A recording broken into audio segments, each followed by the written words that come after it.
deceased past loved ones and such. What about people like Sylvia Browne and other supposed mediums who claim that they can contact the dead?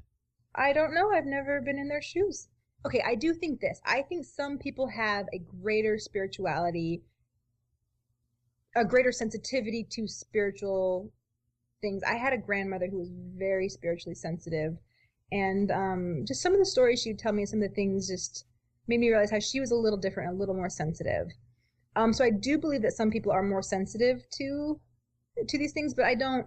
Once again, I think there's always the capitalistic, how can you make a buck, and people who are. I mean, I think. I'm sorry. Go ahead. No, I was going to say my opinion, of course, is that these people are just charlatans. The John Edwards of the world, the Sylvia Browns.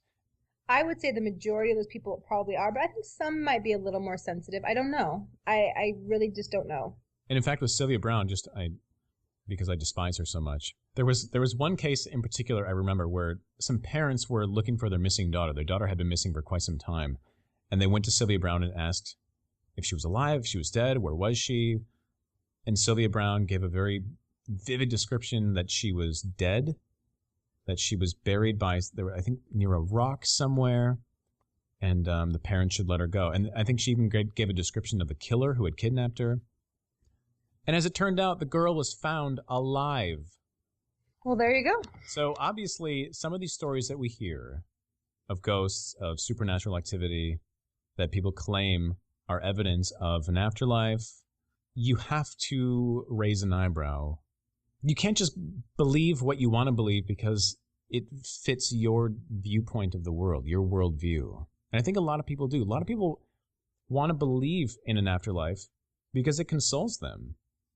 It gives them a sense of peace on earth, knowing that they're going to be reunited with their loved ones after death, that all this suffering and all the crap we go through in life, that there's some sort of validation for it, that there's a reward of eternal peace afterwards. That's comforting to people. That's why we believe in an afterlife, or why a lot of people do believe in an afterlife. It's a very consoling image. It doesn't give credence to it, but it makes people it gives them a sense of peace on earth. I agree. And I think actually I do believe in life after death, but I don't think the reason I believe is because I need to believe. I would, like, if I knew, I want to know the truth. My end goal, I want to know. You'd be comfortable knowing that there wasn't life after death? I wouldn't like it, but I want to know the truth. I mean, in the end, truth is the most important thing to me. Whether it's secular, whether it's spiritual, truth is truth. And that's why I've kind of just always felt in my life, I've always been on the quest of what is true.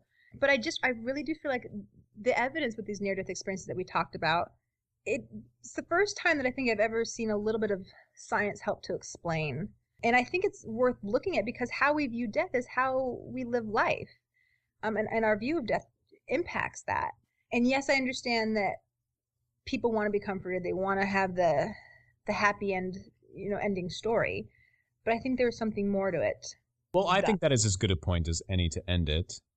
Yes, I think that was interesting. Yeah, that was a good. I think my heart rate got going a few times, and I almost hit my computer. But in the end, we brought it back down to a peaceable level. See, that's the thing. We can always get along in the end. We can find balance. All right, folks, we do thank you for joining us once again on another episode of The Mormon and the Atheist. As I mentioned at the top of the show, you can find all of our archived podcasts on iTunes. Just look for Mormon and Atheist. You can find us on the web at blog.mormonandatheist.com. You can follow us on Twitter at Mormon and Atheist. You can send us email at mormonatheist@yahoo.com. And we have a YouTube channel, Mormon and Atheist, where all of our podcasts are uploaded with fun little photographs, some of which are a little risque, I've been told. So for get people to go look at them now. Yeah, and everybody's going to clamor to go to YouTube to see what these photos are. So this is David Anthony the Atheist and my esteemed colleague. We will talk to you again next time, folks. Bye now. Bye.